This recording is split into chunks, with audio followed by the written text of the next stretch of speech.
Hello, everyone. Sycra in here, and today I am joined by Flavia, Bob, meet Pat. No. Oh, hello. Dekru, and Sam, and our guest is the Cool Knight, or Cool Knight? Is it Cool Knight or the Cool Knight? I mean, you could call it any. It's all good. Okay, okay. Hi. So Hi. today we're gonna Yeah. be just hanging out, drawing on Magma Studio. So if you guys have any questions you want us to answer, feel free to ask, and we will do our best to answer those questions. All right.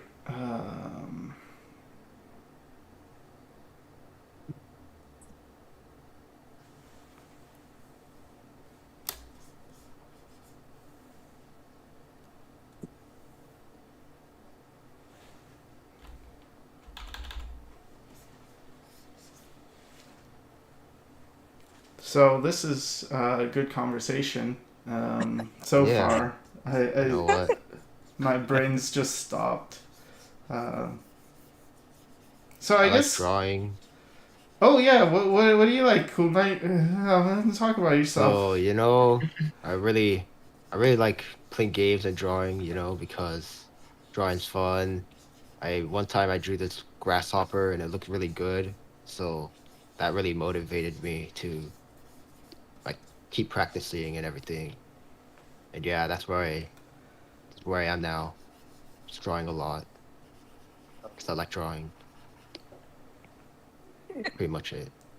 Got this. We've got this, boys. What kind of There's things still do you hope. draw? Like insects? Or was that Oh, just oh yeah. When I first started, it was all about like fundamental stuff. So I just like studied a lot of like boxes and animals, insects, all sorts of things, and then I got into like figures and all that. So I'm practicing like a lot of figures now. Super fun to just do that stuff because I like to draw from imagination a lot more because I like to draw just because it's fun. So yeah, just having fun That's doing good. all that. One of the best reasons to draw. Yeah. Okay. Um, yeah, Bob and Flavia's drawings do look pretty epic. So Flavia's the one who draws the marmots, and Bob's the one who draws the. How would you describe it, Bob? I don't know what I make. It just comes out. Very much like diarrhea. Ooh. All right. um, so do we have any questions from last time? yeah? We didn't answer. Let's start with those. I don't know. I was not expecting my brain to not be functioning at all, but apparently it's not. All right. Okay, so question from last time. Cinderblock Studios. How do all of you utilize reference to feed your visual library? Uh, Uh, I draw it from reference, and then I try to draw it without reference. That helps a lot, actually. yeah. For me, Gotta I be think super weird about this. it's like paying attention to details more. Like, what are the things that are in the reference that I didn't catch from imagination? So I think that's why I like to kind of draw from imagination first before looking at reference, and then Oh. use reference to inform you about like, oh, what did I not get? Because otherwise, I find I just go into copying mode. Like, I just start copying the reference. Yeah, it goes very autopilot very quickly when you just go reference mode for Yeah, everything. I think for Going me autopilot is always specifically, bad. the way I learned to draw from reference was like the measure angles thing, like just seeing angles, copying values is a very copy way about it. Whereas I see other artists usually use reference in a better way, which is like let it inform you, but don't necessarily copy you.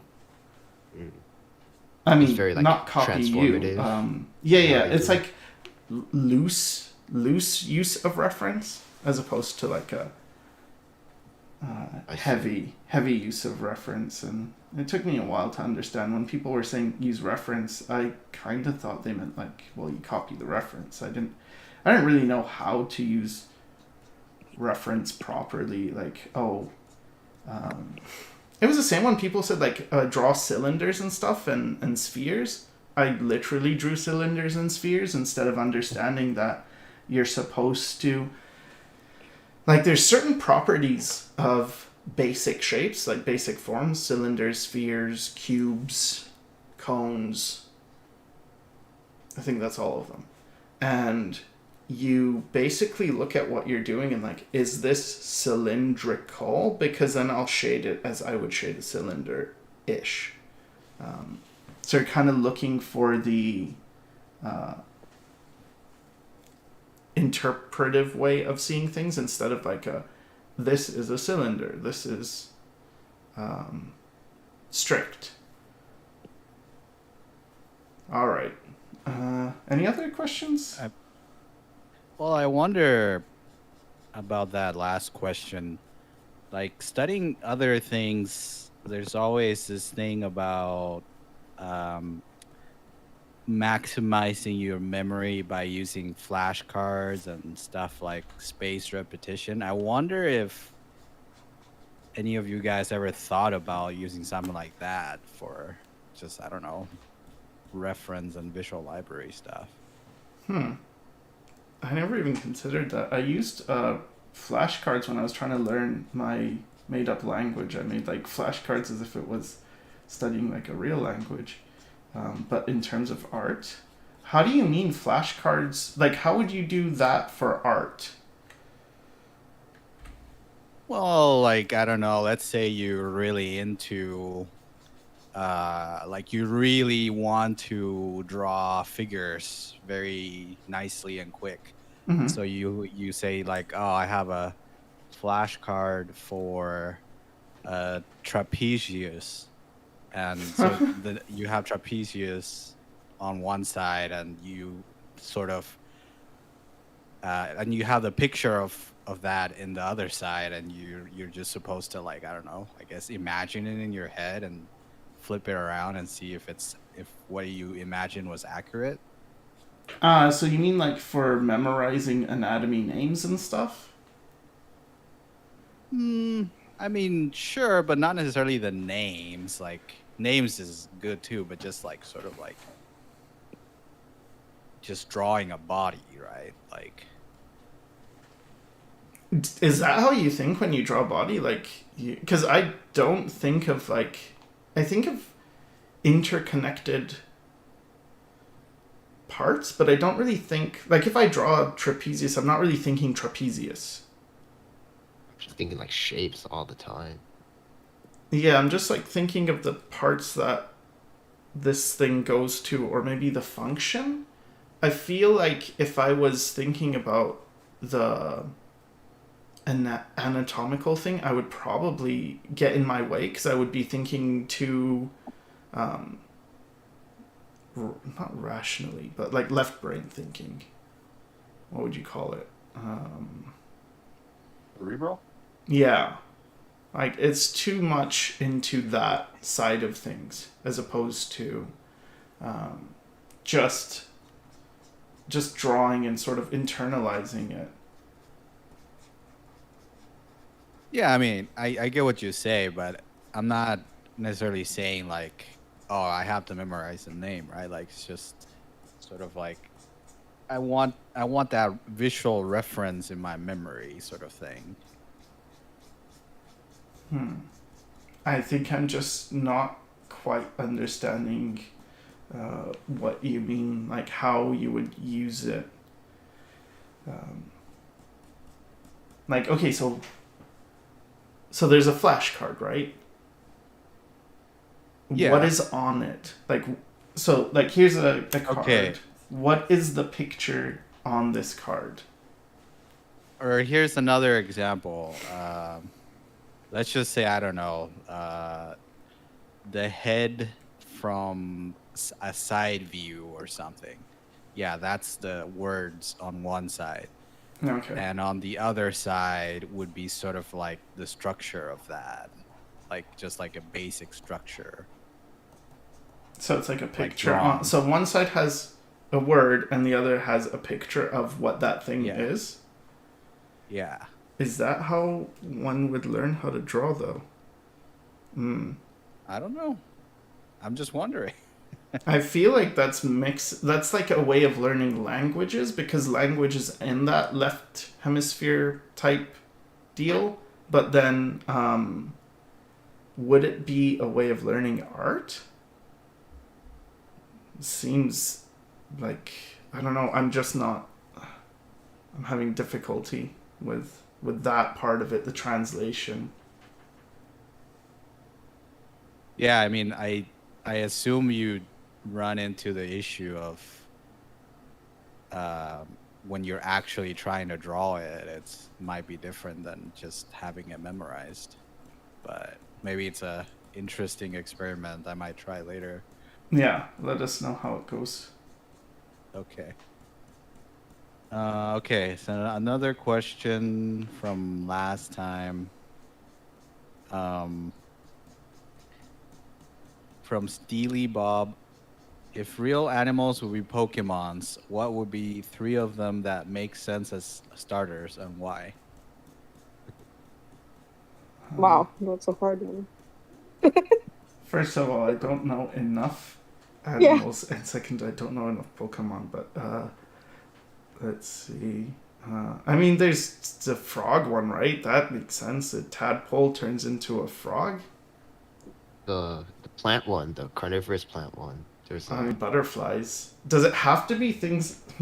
I don't know. I guess you could go like if it's just an animal turning into another animal that's sort of like that animal but sort of not. I guess you could do like a cat goes into a fennec, fox goes into like a wolf or something. Because cats are kind of like, or fennec foxes are kind of like cat, wolf in between. Like fox is kind of like cat and wolf in between those two. I feel. This is I don't know. Don't quote me on that. I think cat makes sense, right? Because there's so many different sizes of cats, and like you see videos of lions, and they sometimes act just like your cats. So they can easily evolve, I guess. I don't know. Yeah. Flavia, do we have any other questions? Yeah. Henrique V. Oliveira asks, is animating the only way to draw / think like an animator?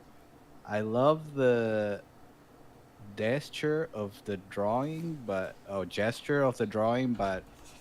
I'm not a big fan of animating. Yeah, it's definitely, you can definitely do it without if you're focusing on the line of action. So when you see a figure, you don't look at just what is making the figure. You kind of look at the movement in the body. What is the force? What is physics? What are the physics affecting this person? The thing with animation is because you have no choice but to do that, and because you do the same thing multiple times, it is a lot more. It's a lot faster to get that information in your head. So, for instance, if I'm drawing, let's see. I guess I'll just erase this guy and draw around here. Okay.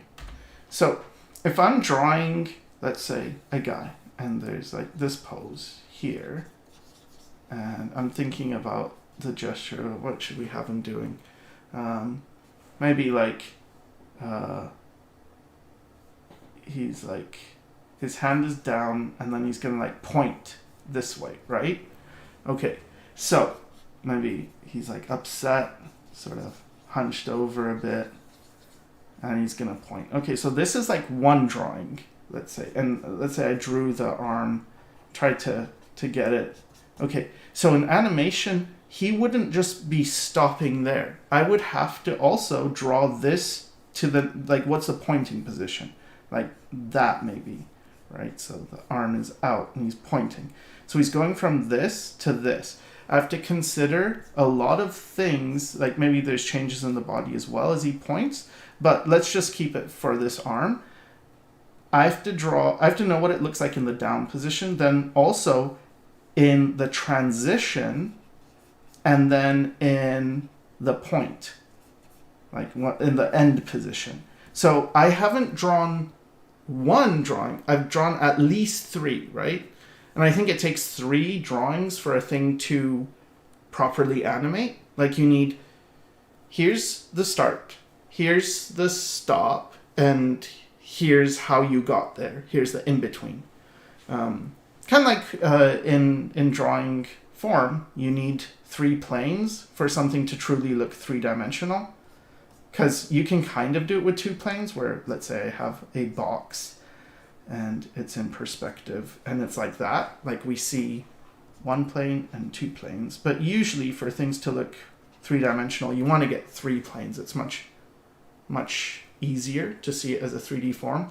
And same with animation. Like, yeah, you can do 2-frame animation, but it's not very good. I feel like it's not as nice as at least 3 frames. So here's where you start, and then because of that, you had to understand the arm, how it moves in space, what does the anatomy look like in the in-between, because it's so much more demanding.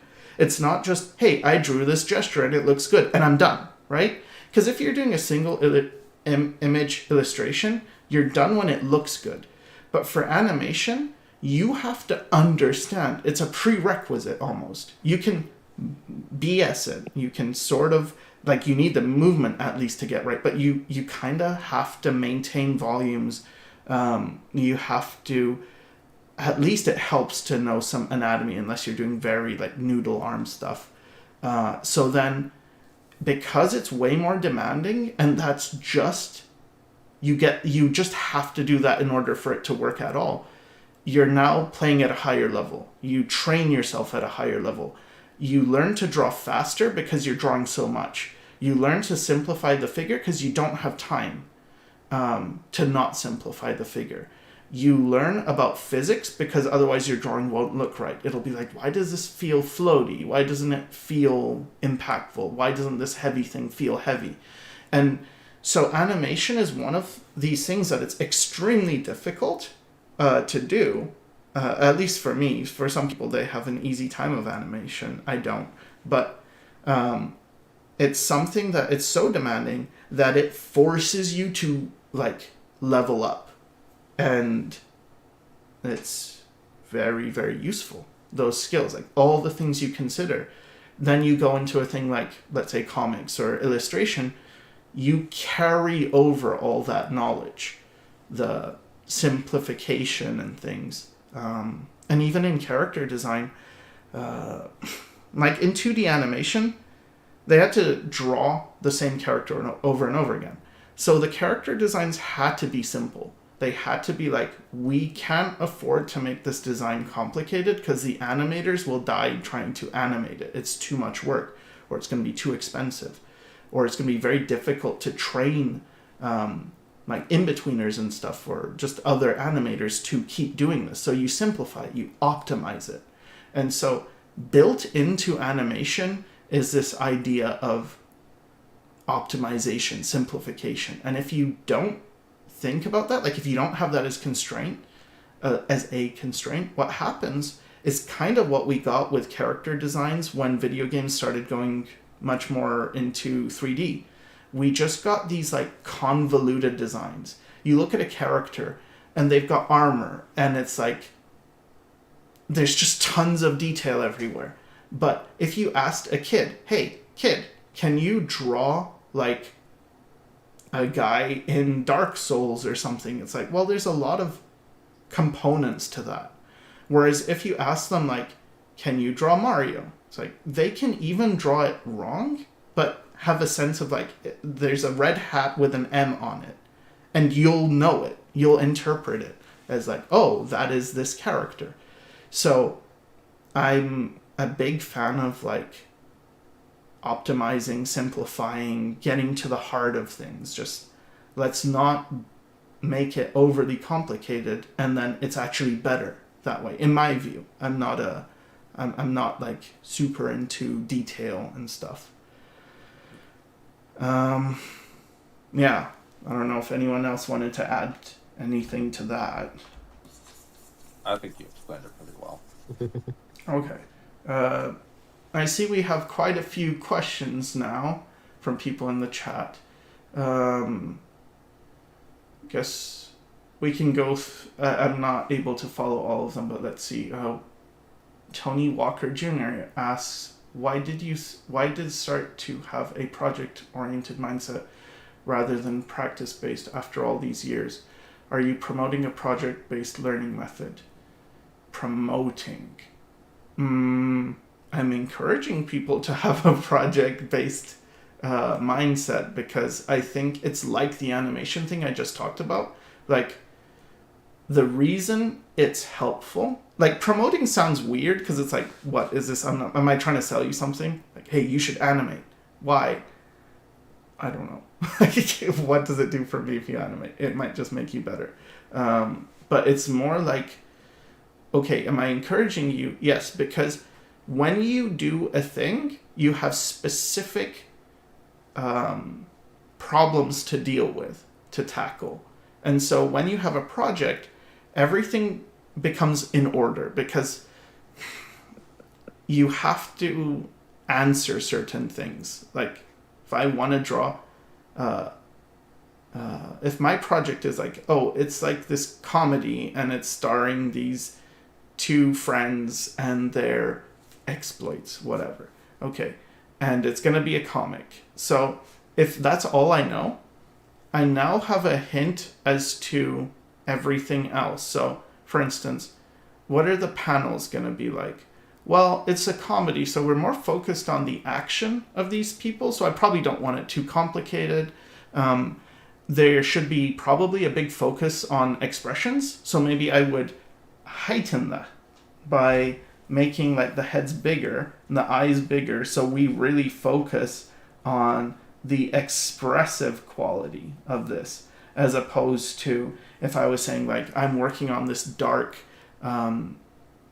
this comic where it's like set in, I don't know, the 1930s, and it's really dark and it's like a noir thing, and I might think, okay, so I want the mood to be very dark, and maybe I move to a much more realistic style, and I would have to study, what were the hairstyles of that time and stuff, and like, again, it's like I say, don't just do mindless studies. I'm not saying for this don't do studies. Like, well, you can study, but once you have a project, everything turns into something that has a purpose. It's not just, I'm doing this because someone told me to. Maybe I would be thinking a lot more about shadows and grouping shadows because I want to create a certain atmosphere. And it's less important that people see the easy read of the face, because it's not about that anymore. It's about something else. It's about, the mood. So I feel like projects crystallize your thinking, and they make everything make sense. If that makes sense. I'm not having the best day in terms of brain, so I'm sorry about that. I may Okay, be want to saying go to the dumb next stuff. question? Yeah, sure. Okay. DeMarcus Mooney asks, were you ever obsessed with finding a style like a lot of newer artists seem to be? I was like that for a while, but I moved on with the mentality of I don't have a style. You don't have to have you don't have to think you have a style. Everyone has a style. Even if you think you don't have a style, you do have a style. Like, okay, so if you think you don't have a style, okay, so when you draw something, even, let's say you drew with 100% accuracy, like you are like a camera, right? You just copy exactly what you see. Okay. And let's say you could draw like that. That was it. So this is the extreme person who has no style, right? Like I'm making it absurd just for the example. Okay, what did you take a picture of? Like if that's all you're doing, like, well, I don't even, let's say you're a photographer, right? I have no style. What did you take a picture of? Well, I took a picture of this scene in front of me. Okay, so why? Well, it interested me. Okay, so you have something. So if there was your photography and someone else's photography, someone would be able to find your style within that photography, because through your images, eventually there would be patterns that connect. And those patterns would describe something about you as a person. Well, they tend to find certain things interesting. They tend to find like certain subject matter, certain lighting scenarios interesting. So that's for a photograph. Now you're an artist. How much more do you contribute to that? So let's say you were just drawing. Okay, well, you're no longer a camera, right? So you're not going to take everything. If you take an image in front of you, certain things you're going to pay attention to more. Certain things you're going to omit. Those things contribute to your style. There's also the way you draw lines, like kind of like handwriting. You've got a hand that is not anyone's hand, it's your hand. It moves in a certain way. That contributes to style. All your taste, all your influences, everything that's in you contributes to that. Now, you can go further, and some people, style gets into things that are very specific. Like, I like simplifying in this way. I like the way this looks. I like when things are more minimal, or I like when things are super detailed. Okay, that too goes into your style. But when you think about style, think of it more as this is what you are, this is conveying something about you as a person, and you can't avoid it.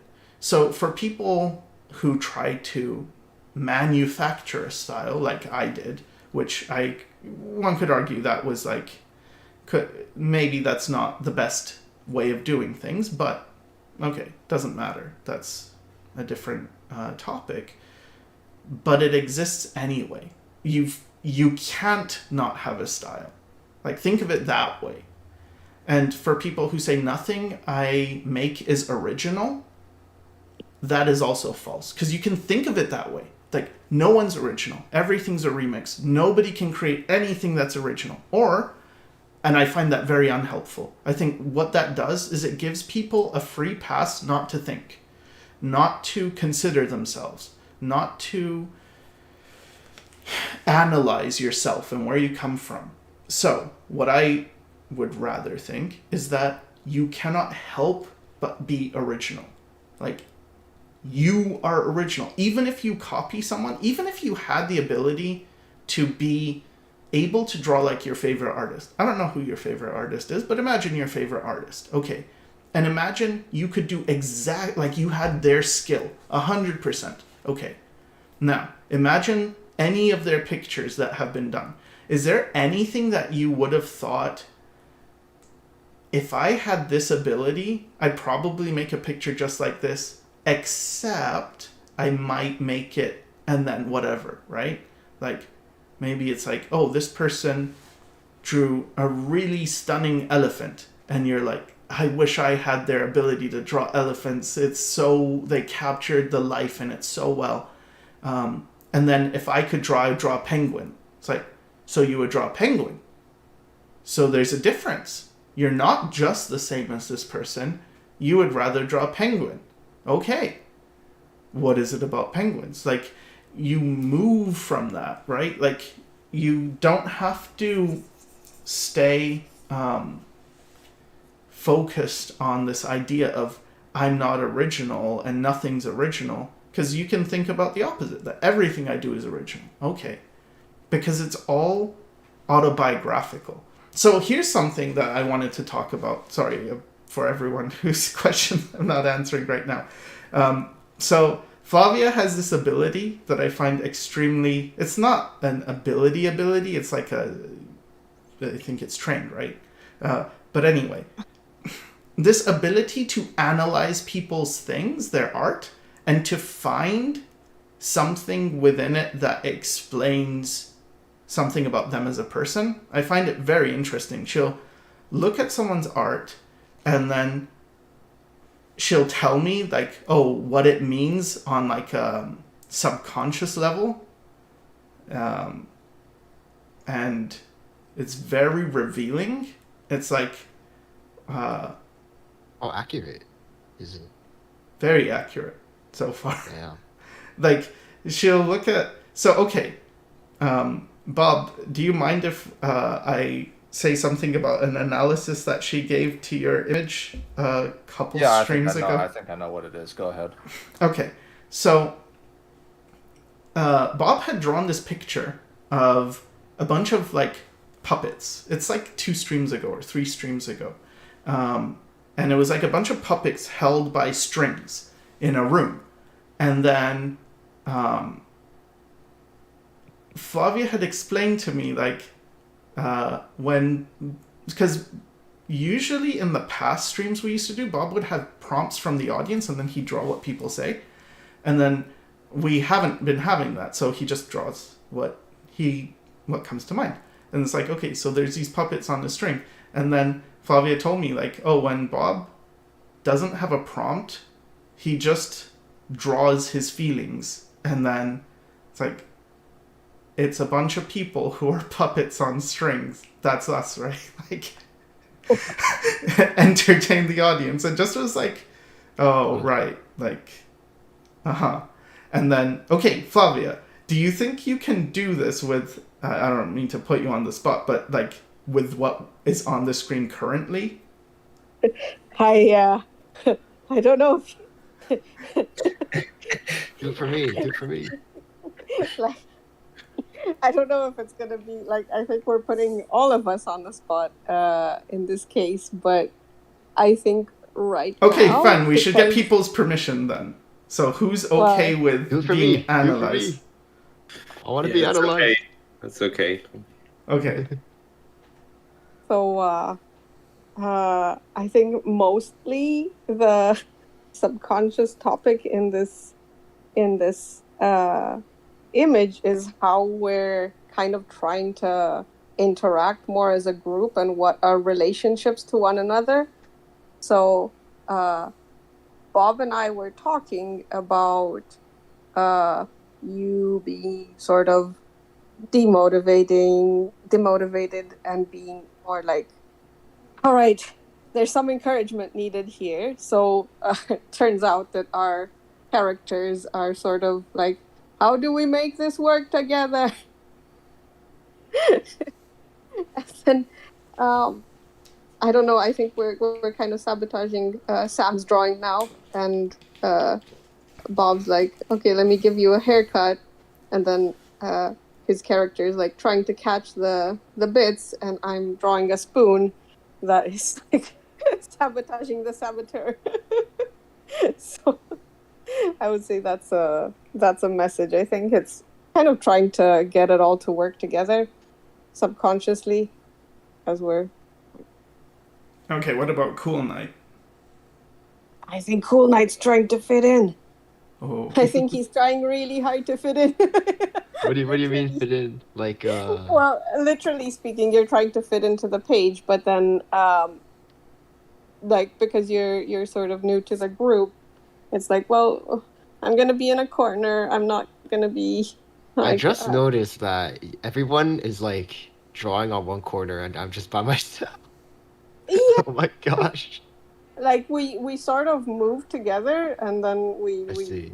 I'm sorry, Mm, I was so zoomed in, I did not see anyone. yeah, so I think it's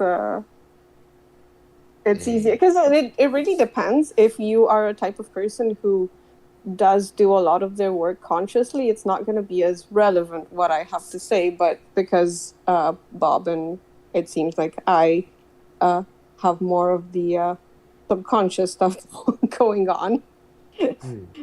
we tend to do weird stuff. Let's see. Psychology, baby. Everything is involved. Yeah.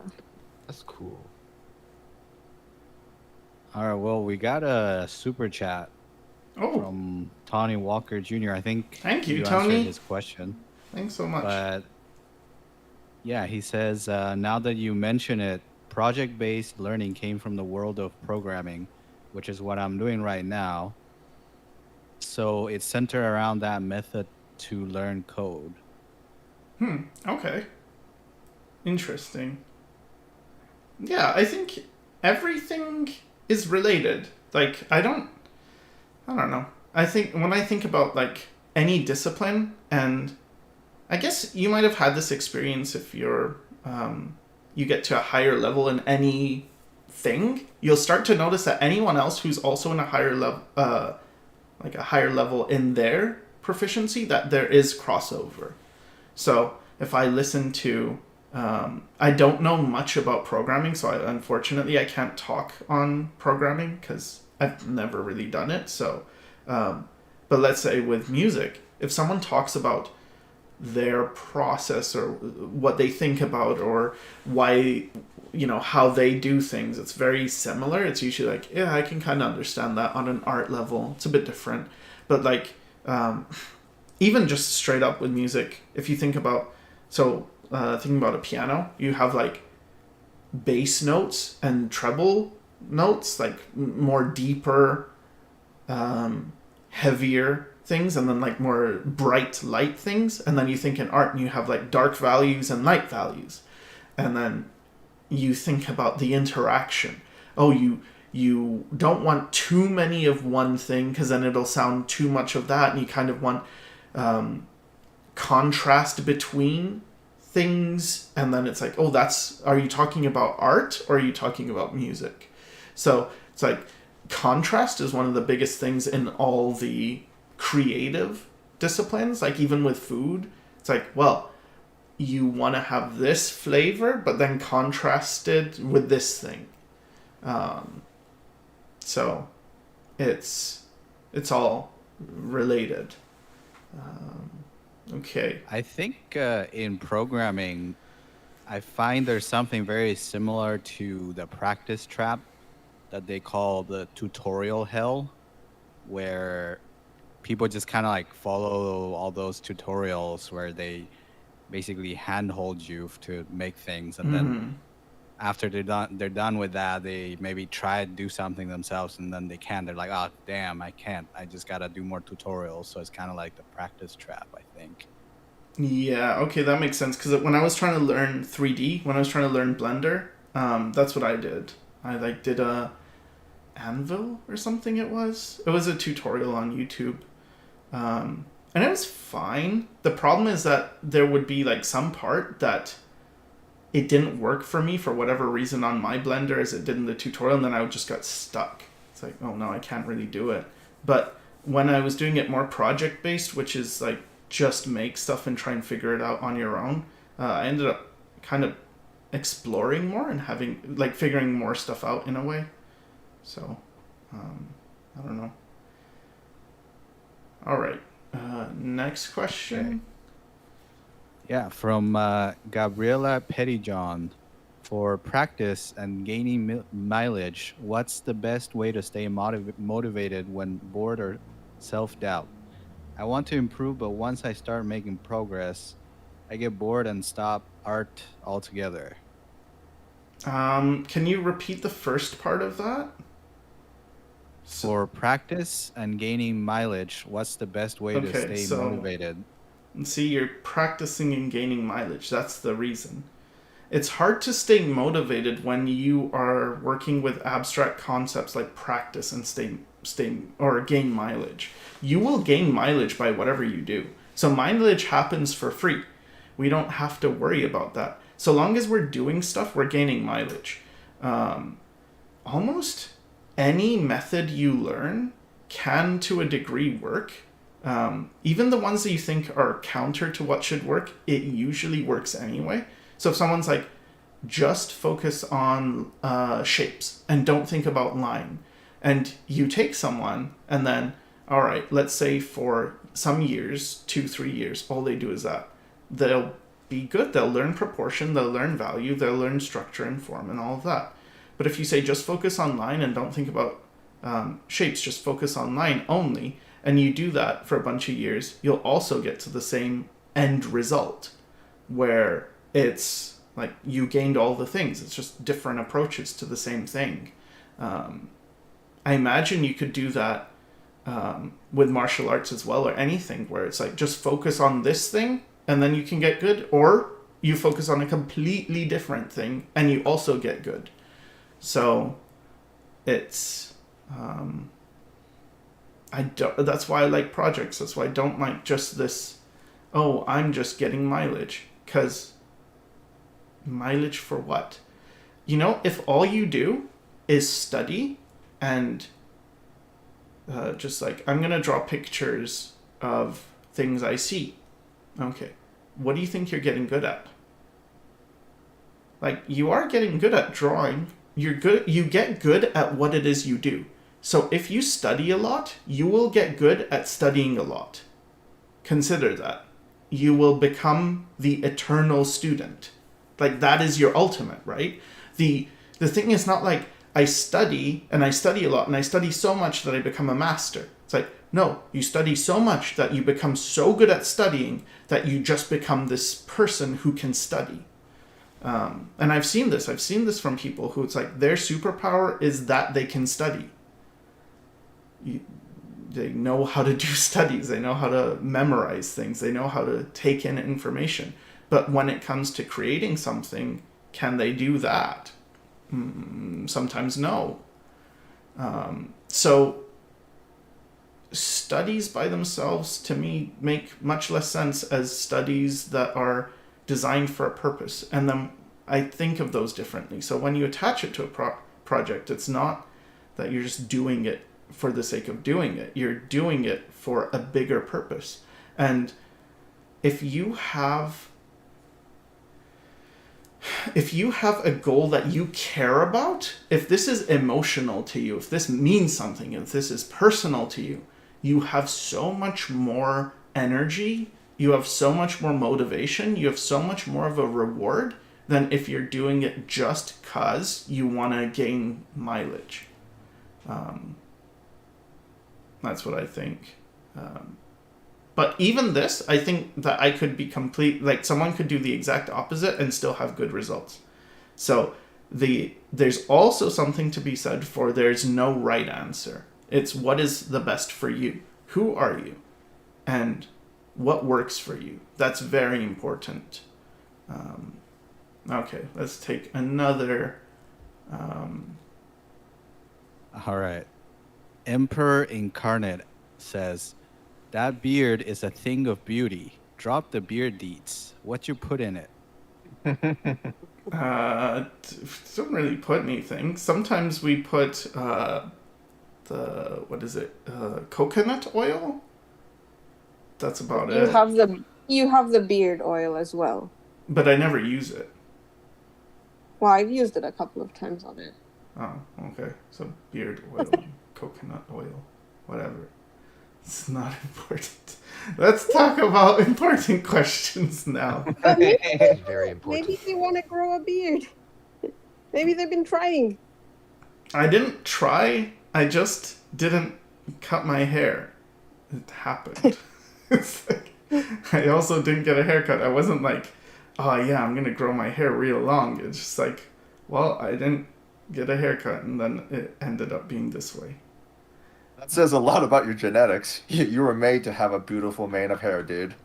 I think it's like, it just depends on what you like. Because I always really appreciated people who didn't have body hair. It was like, whoa, you don't have to worry about this. that's convenient. Whereas for Yeah. me, yeah.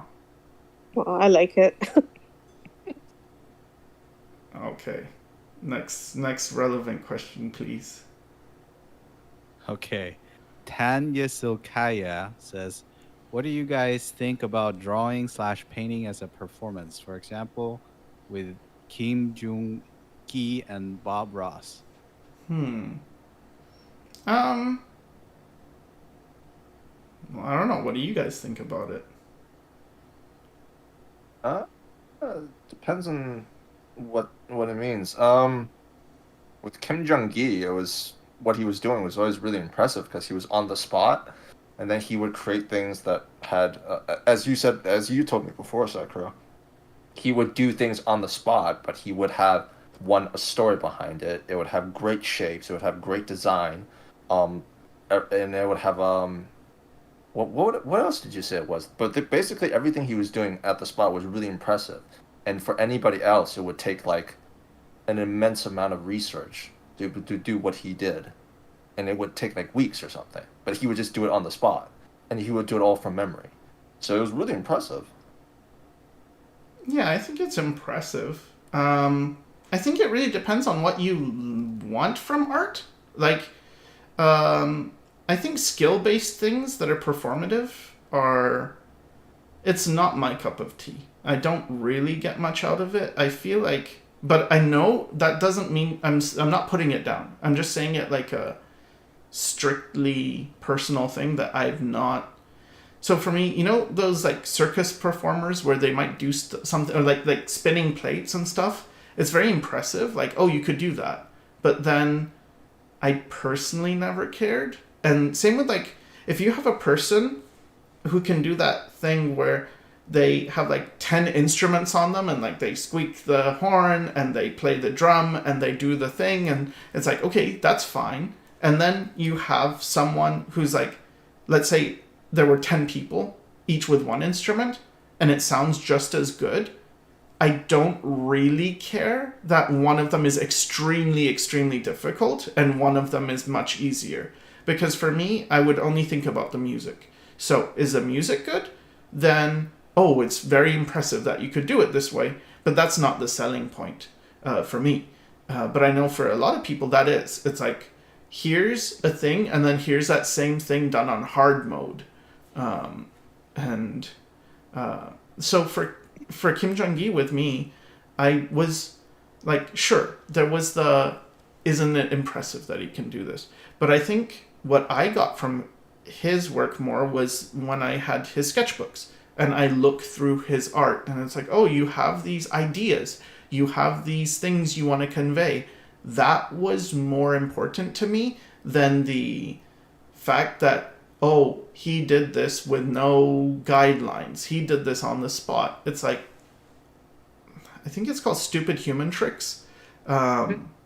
It's kind of that. Like, I'm not saying that's all he was doing. In fact, I'm saying that's not all he was doing. But I'm saying that's not the part that was, in the end, the meaningful part to me. Was not the, oh, look how I did this. Because I don't have as much, that doesn't excite me as much. I think it excites people who like to see a show, but I'm more about what was the point of it. But yeah, I don't know. Any other? Okay.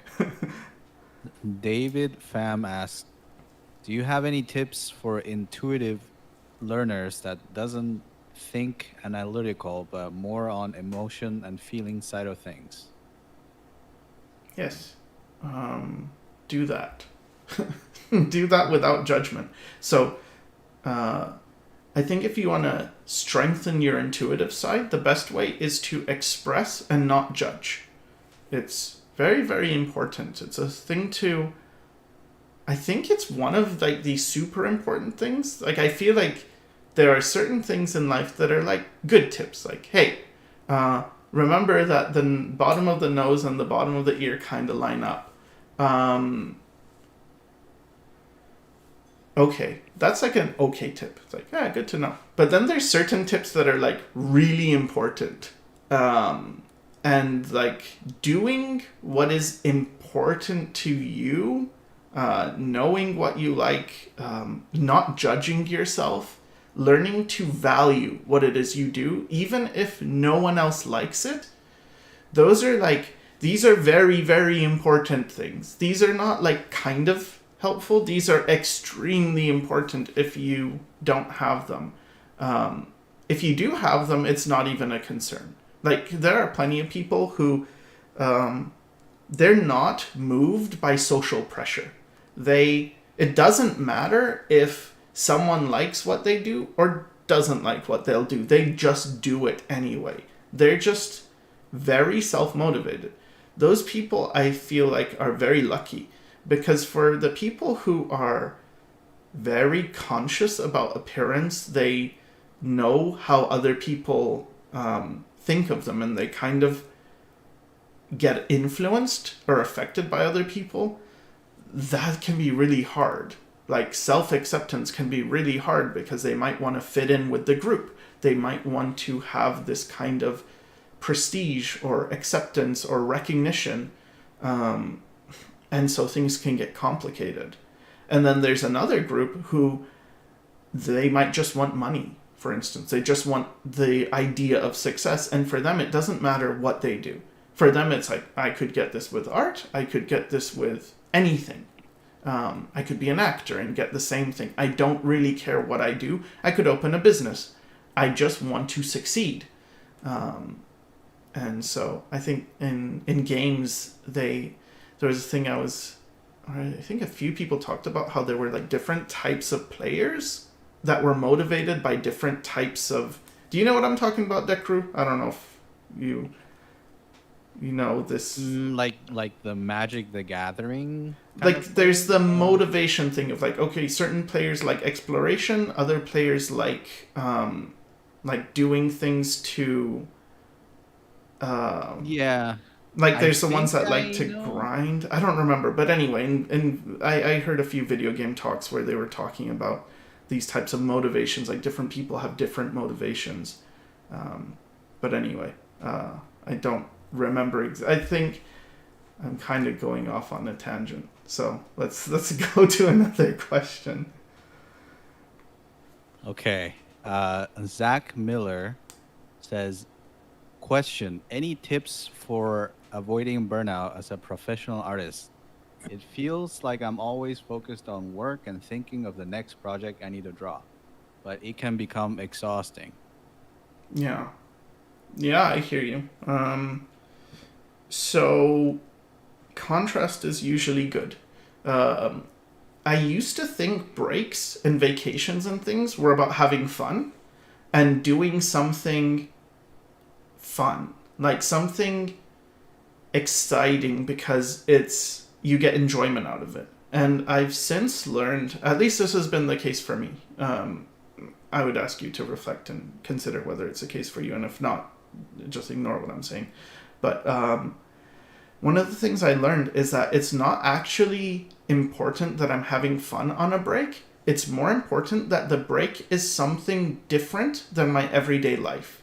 So even if there were problems, it could still function as a break if those problems are not the same problems as I'm always dealing with on a regular basis. So it became a change in perspective of realizing like, oh, this isn't about necessarily fun as much as it is about contrast. Like, we are bored. Our brains get bored if we're just being fed the same stimulus over and over again. And I feel like burnout is when your brain is like, I am bored, and you're like, I don't care. And then you can use willpower to a certain degree to get you past where it's like, I'm bored, I'm going to do it anyway. And even though I feel bored, I'm going to do it anyway. But eventually, you just break. Like, you can't sustain that, and then that's what burnout is. It's where it's like, I'm bored, I don't care. Like, one voice, I'm bored. And then the other, I don't care, just work. And then the other one's like, okay. But then it's like, oh, I'm still bored. I don't care, just work. And it's like, no, I'm not gonna work. I'm gonna go offline. Have fun by yourself. Well, no. Why? Then it's dead. Or Right. it's gone away. All right. Okay. Next question from Sunny Tam.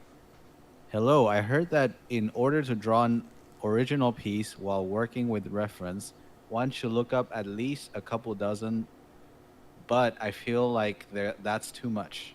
Could you share your thoughts on that? What do you need the reference for? Like, as soon as you understand the problem you're trying to solve, that's it. That's all you need. So I don't know what you mean by look up why is there a certain amount? Like, you should look up as much as you need to in order to understand whatever the problem was that you're having trouble with. I mean, I might be misunderstanding. So, for instance, if I don't understand how a button works, like, how does this button work? I'll look at, like, reference of a button, but as soon as I get the mechanism, like, oh, I get it, that's how it works, then I'm done. I get it. I mean, you use reference until you're until you can't anymore, until you don't need it anymore, until you've solved your problem. So if my problem was I need to understand how the shoulder looks in this view, whenever it's anatomy, by the way, use a mirror. Mirrors are very good, and you can learn a lot more from moving your own body and observing it than you can get from reference, because you understand. It's like the animation analogy before, where you don't just draw one drawing, you draw like three that are connected in a certain way, so you can see how the form changes, how it moves, the in-betweens. And so when you use yourself as a reference, you can move around. And like, if I was really curious about, okay, how does a finger work? And then I can actually like, ooh, that's how it works. Okay. That's much more useful, at least for me, that's much more useful to like pay attention to the things that I'm seeing than just a picture. So if you attach an arbitrary number like 12, it's like 12 what? 12? Like, do I look at 12 views and then what if the 13th view was the one I understood? Then what? Like, try not to get hung up on these things. A lot of times when people give you advice, they want to give you the silver bullet because everyone's looking for the silver bullet. Like, here's the one thing I can tell you. And then you will be fine. Everything's going to work. Everything's going to be perfect and you'll get it. But it's not like that. And when you go for shortcuts, you usually screw yourself over in the long run. So I think a much better thing to do is trust yourself. Like, did I learn? Did I understand? So let's say you're in class and there's a teacher and they're explaining something to you. Sometimes you might not understand, but you might not want to put up your hand because you don't want to slow everyone else down, or you don't want to be a bother or something. Whatever. In class, that's up to you, I guess. But something I would say is don't do that outside in art, where if you don't understand, don't just think, well, everyone else seems to get it by now, let's just go on. Like, no, stay with it. Stay with it until you understand what you're confused about. It's usually not as hard as you might fear. It is. Okay. Next. Okay. Igor Araujo says, I started doing the storyboard for my comics, and I already ran into a problem that I don't know how to solve, which is drawing a character getting out of his spaceship. Should I draw it anyways, or stop and study? Study what? Like, okay, so you're having trouble. So draw, if I was you, I would try drawing the spaceship thing, that guy getting out of the spaceship. Then I wouldn't study, I would fix it. Like, okay, what do I need to know? What am I not getting? Is it the spaceship part of it? Okay, let's figure out the spaceship. But to me, the difference between that and studying is something in order to develop a skill that you then use later. Whereas if you're just using it right away, like, no, I'm going to make this spaceship. I'm going to figure it out. I'll use reference. I'll look at other things. If you consider that's what you mean by studying, sure, that's fine. But solve the problem. Like, I wouldn't recommend, for instance, like, all right, now I need to... I mean, no. It's fine. If you feel like, well, now I need to go and take a month just to figure out spaceships. Sure, if you really want to, that's fine. Because it's still for a purpose. So you're not going to be doing it mindlessly. But definitely don't treat your lack of knowledge as a stopping point. That is not what I'm saying. I'm not saying go as far as you can from imagination and do it even if you don't know what you're doing. If you got that, no. Don't be satisfied with your own ignorance, but solve the problems. My point is just don't be solving things that aren't your problem. Like, don't just do it to feel like I can do that. I can't animate because I don't know this and this. Like, no, animate, and then you will solve it. So, yeah. I guess this is something that's pretty hard to really capture, because a lot of the questions I'm getting seem to be that either I'm not doing a great job of explaining it, or else this is such a different way of thinking that there's not really a good understanding of it, and I'm just not, again, I'm not that good at explaining it. I think maybe it's just more difficult than just, following, I don't know, a study or a tutorial or something. Yeah. That's true. It's difficult. I would say... Mindset stuff. Oh, go ahead. No, I was just saying, stuff about like mindset is always so hard to explain. Yeah, because it requires you to sort of be ready for it as well. There's certain knowledge so much someone could tell you. experience, right? Yeah. You have to go through it yourself, and like someone with that experience can just tell you what they went through, but like, I don't think you like ever understand it until you actually do experience it, like making a mistake, and then actually, changing from that mistake, as opposed to hearing someone make that mistake. Yeah.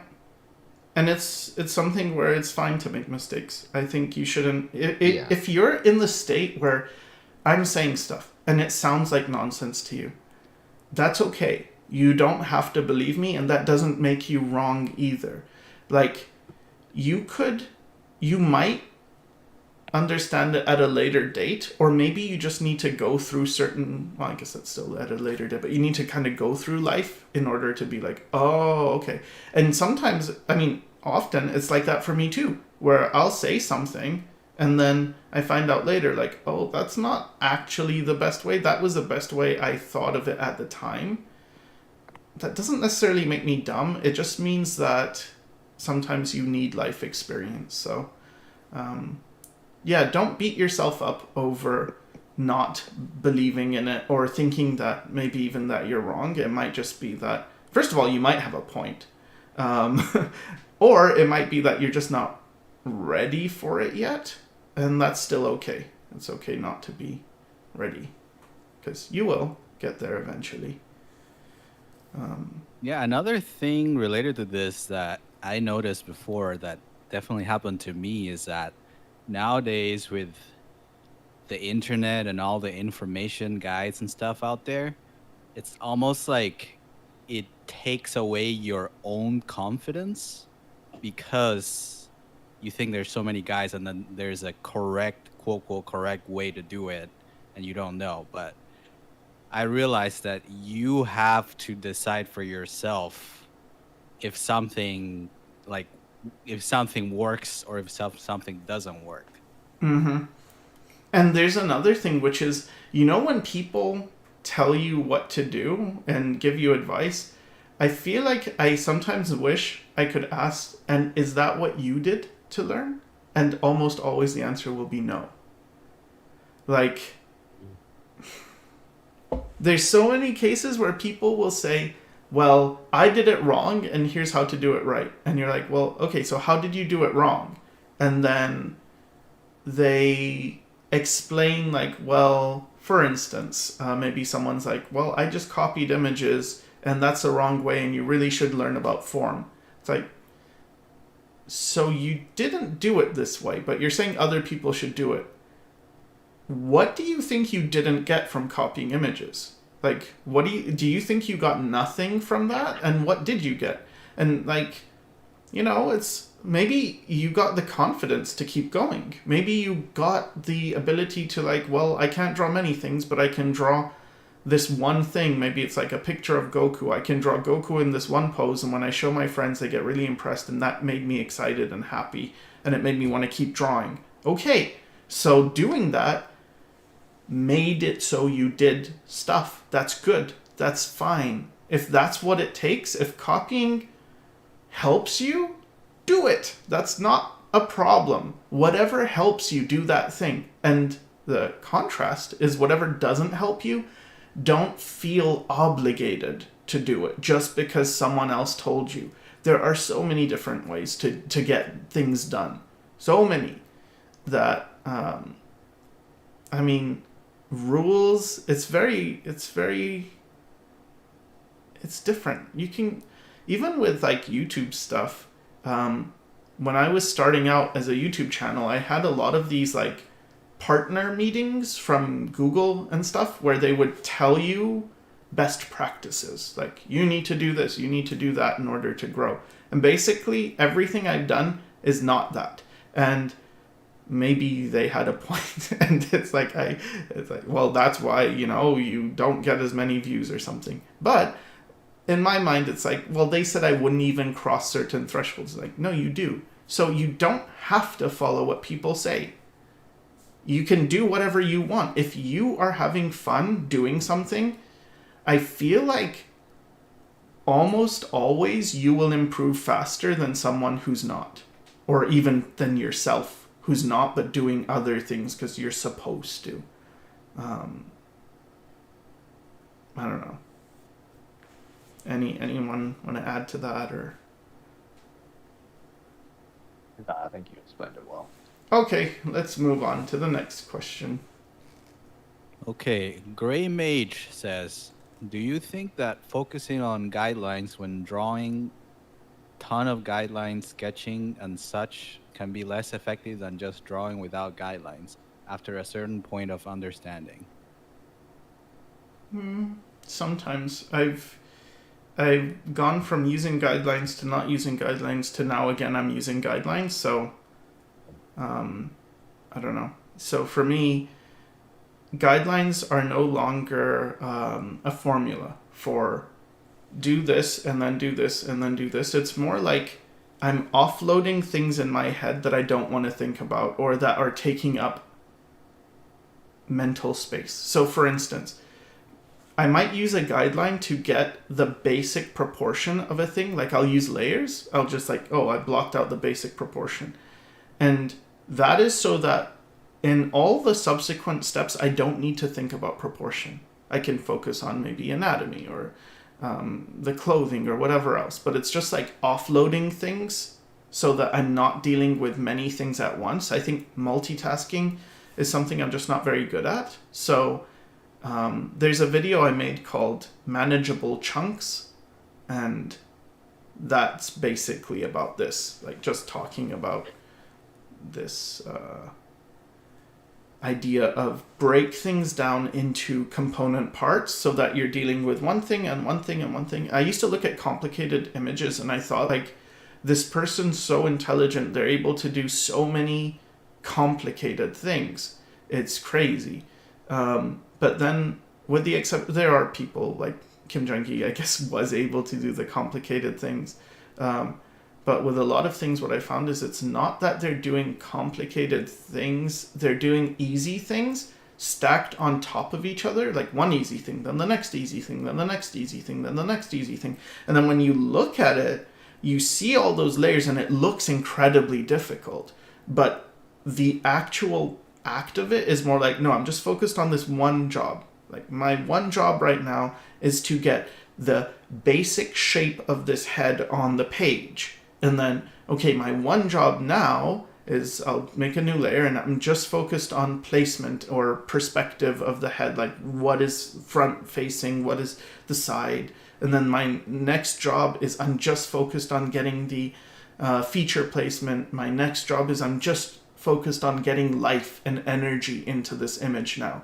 And I can build off all that structural work and not have to think about it. Or I might go the other way, where I start with energy, I create a thing, and it's like, okay, next layer, I'm going to fix like the structural mistakes. And then on top of that, now I'm going to bring back some life because I lost a bit of life. Let's bring some of that back.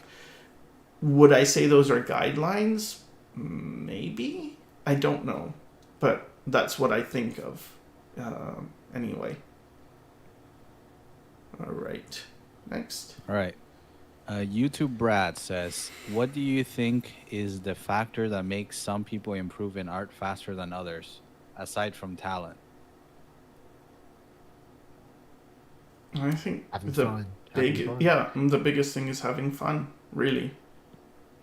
It's like your own interest, your own, do you want to do it? If you want a thing badly enough and it's fun for you, chances are no one's going to be able to stop you from getting it. I think, or unless you betray yourself. So that's the one thing you never want to do, is like, that's the ultimate.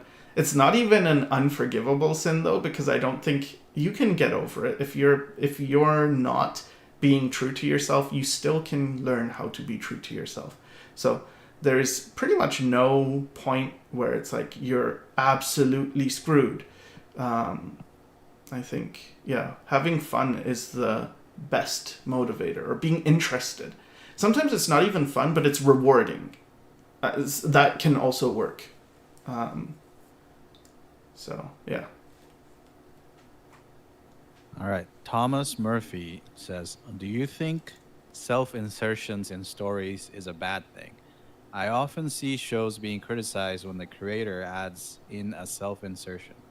I would typically use my own experiences as a tool to write character. I think everyone's doing self-inserts for the most part anyway. I think a blatant one is not helpful. Like, does this help the story? That's what you need to ask. And usually, if you're drawing from your life experience, does that help the story? Yes. You will get more nuance. You will get deeper. It will seem better because your characters will be authentic. It will feel like this is coming from someplace real, and you'll get a bunch of details right if you base it off stuff you know, as opposed to if you're pretending to be someone you're not. I think you can use research to accommodate for the lack of knowledge, but I don't think, again, self-insert. If you're thinking of it as you don't want to use your own life experience to inform you or to base things around, I think that's very bad. I think you should use that. It'll make for a better story.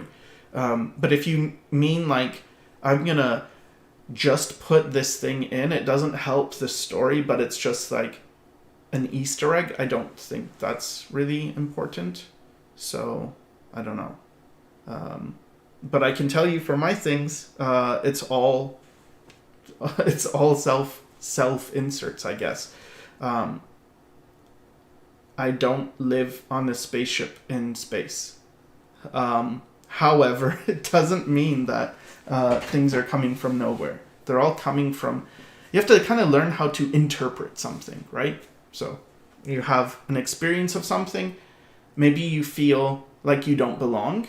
Okay, that's real. That's coming from your experience. You can emotionally express how that is for you because you might have experienced that, right? Like, I don't feel like I belong.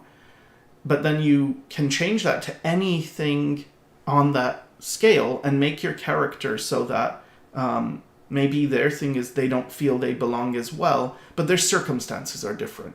So you don't feel you belong because you're in, like, maybe you don't fit in with the people around you because they don't think the way you do, or maybe you're an immigrant, you don't speak the language. And then your story character, maybe they don't feel they belong because everyone's got magical abilities except for them. It's like, so these are two different contexts in a way. Like one is about magic and abilities and the other is about language. But then you can think, what is it like when I know the word in my head and I just can't do it because I can't express myself because I'm speaking a second language and this isn't coming through. I don't know the vocabulary. Okay, what is it like for you when all your classmates are using magic and you're not because you don't know it? Well, the frustration is the same, right? Like that feeling of frustration. So you use the feeling of like, this is so frustrating. I know what I want to do. I just can't do it. And then you put that in the other context. Maybe the character's trying to do magic and everyone else is getting it and they're not. And then you have that authentic, I'm trying to do this and it's not working. I'm trying to move this with my mind and it's not moving. And because it's coming from an authentic place, it feels real. That is what I mean by self-insert. And I mean, that's why I'm taking what you said. I might be completely off base here. But that's what I mean. Like, you're not saying, here's my character. They also don't speak the same language, and that's it. It's like, no, that's too literal. Take it where it's like, what does it feel like to be in your circumstance? And then translate that to the next thing. And usually when we just let our ideas flow, this happens anyway. People make stories about themselves. They might not know they're making stories about themselves, but as we showed a little bit with Flavia's analysis ability, you end up making stories about yourself, right? So whether you want to think you're doing it or not, you're doing it. It's something other, like if you're trained, you can spot this. Or if you're, you practiced, you can spot it where people will tell you a story and it's like, I know what this story is because I know you. I know what you're telling me, but they might refuse it. No, it's not that. No, I'm making this story. This is not about an immigrant. I told you I'm making my story about a magic school. Oh, I see. It just comes up. I mean, even the topics come out because it's like, whoa, why did I pick that? Oh, maybe it's a popular topic people are talking about. And then I got influenced because I subconsciously went on to that. So, right? Okay, let's take another question. Okay, Lord Dukester says, what is Sycra's thoughts on Banksy? I don't know. It's interesting, I guess. It's not really my thing, but like social, political commentary, I don't know. I guess it's fine. My things are like, I want to see the anime pictures. I don't know. The MOE. Nah. Show me the MOE. Yeah. What is the... Let's do another one. Okay, Sonic Aspect says, how do you feel about the Affinity line of visual apps as an alternative to the Adobe line? And do you think there's an app that's a legitimate contender to the After Effects capability currently? I don't know. I used Affinity Designer a little bit to do a logo, and it was pretty easy, pretty intuitive compared to, it was fine, but I don't know enough to answer. This is a bit of I'm out of my element because I don't really use After Effects, so I don't know. Let's try to answer some other questions. Oh, the Punchmaster is asking, did you ever get better at visualization? If you did, is there something in particular that helped you? No, not in a certain way. I didn't get better. I can't imagine things in my head, but there is a state of muscle memory you can get. So if you've drawn things enough, I can use that as a way of helping. And then another trick, and this probably works for other subjects as well, is sort of a detachment. So when you see your image, and you kind of feel something's wrong with it, you're not sure what, just take a break and then look at it again, but try not to think of it as your image. So instead of feeling like I suck, maybe you see problems with it and you think I suck. No, don't think like that. Just think it's someone else's image and that you're kind of giving a critique. Like, what do I think? Oh yeah, this could change, this could change. It's a little bit like, I don't know, it's just like a life hack thing, I guess, it's easier for us to criticize other people's things. We're much more objective than when we criticize our own things. So that's a trick, is that, okay, maybe you can't visualize, so you learn to make don't look at your picture for a while, maybe 15 minutes, maybe 30 minutes, something like that. And then when you do look at it, like glance at it, maybe even just for 1 second and look away and see if anything, like what bothered you. If you like glance at, for me, maybe it's something like, what is this wubba bunga? Oh, I don't understand. Anyway, so don't look at it and then look at it quickly and then look away. Maybe you saw like, oh, the arm looked really long, and then deal with that. Can we Yeah. moderate the chat a little Yeah, bit? yeah. Happening? I don't know. The chat is What just. What? Yeah, I don't know what it means.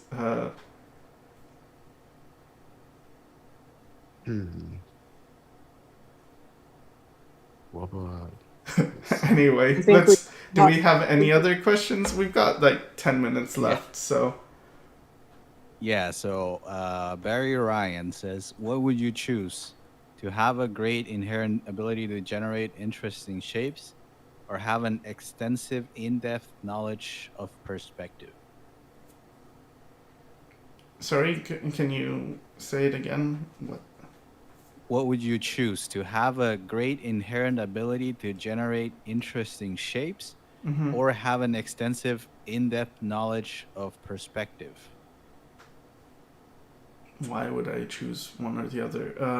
I don't know. Really depends what your purpose is. For me, personally, I think I could benefit a little more from shapes most of the time, but not all the time. So I don't know.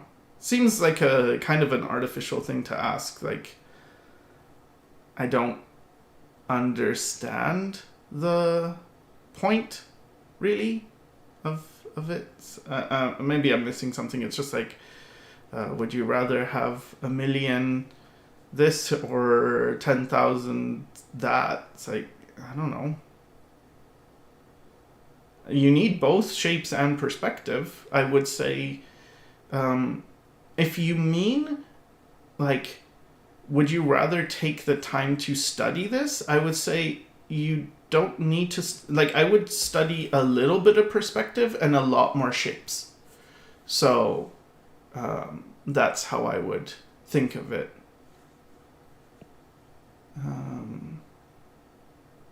Okay. Question from irrelevant name. Why do I find it easier drawing with a bigger brush than a smaller one? Maybe you're able to get the shapes down faster and evaluate them faster. So if that is a tendency you have, I would definitely do that. Like, draw with bigger shapes, bigger brushes, get your big picture down. That's actually quite a advantage. And then if you want to put more detail in, zoom in to the point where, like, you might have to increase your resolution, but like zoom in and then do the same thing again. Use like big brushes. They're obviously like, they're going to be technically smaller, but it'll still look big. And you just keep doing that as you zoom in. You have a big screen and then you use big brushes, but you start zoomed out, you use your big brushes, get in the basics, and then you do the same thing over and over again.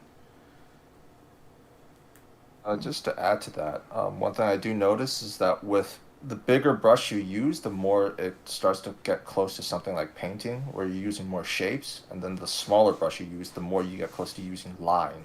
So that could be something that's influencing what you're doing as well. Mm-hmm. Yeah. All right. Snapchat says, "What's the best way to get past the mindset that learning as a beginner by studying other artists is wrong? I can't help feeling like I'm doing something terrible by copying in a way." You're not. You're not. That's good. Do it. There's nothing wrong with that. Like, first of all, it's helping you. It sounds like it's helping you. So that's it. You're done. Like, if there was a door and you open it to get advice, to get help, then shut it when you're done. Like, don't leave that door open and just let the advice seep into your house like a flood and destroy all your things. You should just keep it shut. And you are the person who determines whether you need something. So, is this helpful?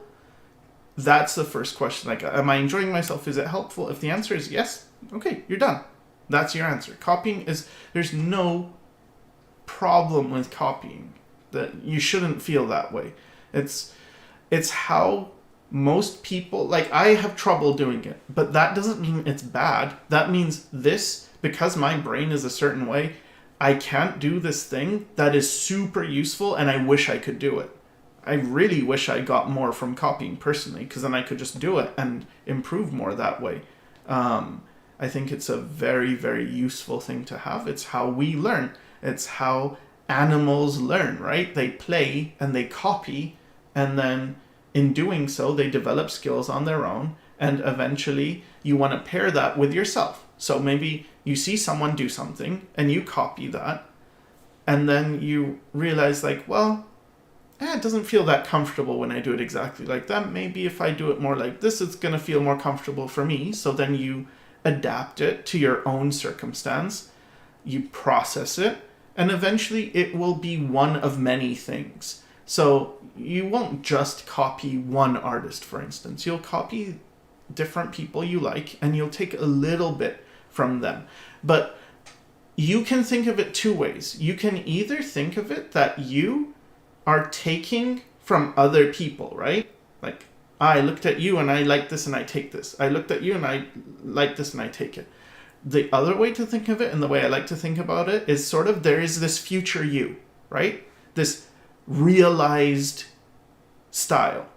And that is everything that, like, that's your end goal. And then you look at other artists and it's like, this part of this thing is part of my future style. Like, oh, I really like the way, you could think, I really like the way this person uses shapes, and so I'm going to take that and I'm going to steal the way they use shapes because I like it. Or you can think of it as, in the future, my style has good shapes.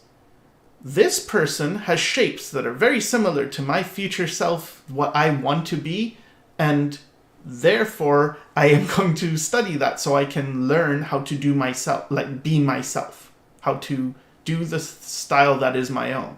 And this is a component of it.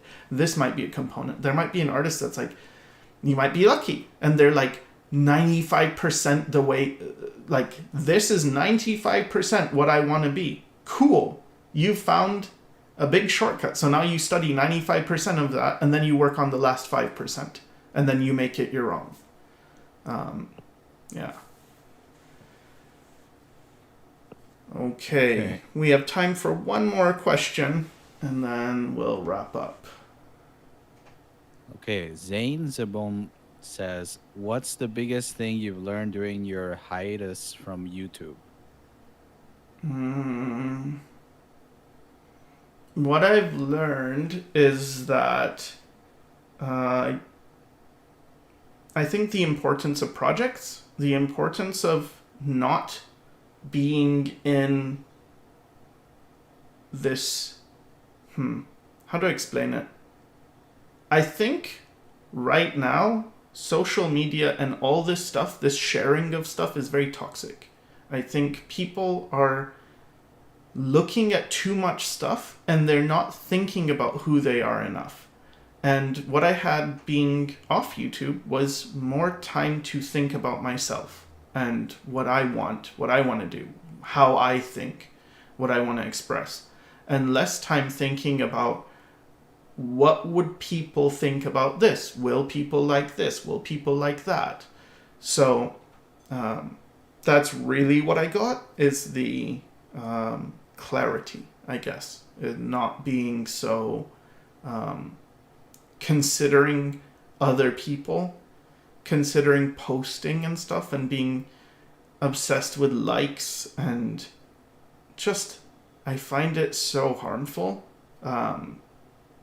At the same time, I want to get my ideas across. Okay, so how do I do that? Well, if you want people to listen to you, you kind of need to be popular. And in order to be popular, you have to work with the algorithm and make sure your videos get seen, and make sure your thumbnails are interesting and the titles are making people want to click them and stuff. And it's like, so I have to think about a bunch of things I would rather not think about in order to convey the things I think are important. So I really think this self-analysis, figuring out what you want to do, these are really important. Kind of countering this almost like fast food, but in the world of ideas, like these ideas people just try to sell you, and you think about them, and do they really resonate with you, or is it just like you don't want to take the time to figure this out yourself? You don't, like, it's more convenient if I just ask someone and get the answer instead of thinking about it and taking time. All right. So yeah, I'm not a huge fan of social media, to be honest. I think it is good for promotion, but I think it can be detrimental in a lot of ways. I think probably the right answer is balance, right? That's usually the right answer, is like find a balance. But yeah. All right. Well, that's going to be it for this stream. Thanks to my guests, Flavia, Sam, Bob, Decru, and Cool Knight for being here with me. And, sorry, I'll let you guys say your... Very fun. Very fun. Right, guys, you know, just keep drawing and just have fun, right? Yeah. Have a good one, I guess. Cool. Yeah, I second Cool Knight with have fun. That's like the best thing. And thanks everyone who's watching, either those who watch live and ask questions, and if I didn't answer your question, hopefully I will get to it next time. Or if you're watching this recorded, then cool. I hope it helped, and thanks for watching.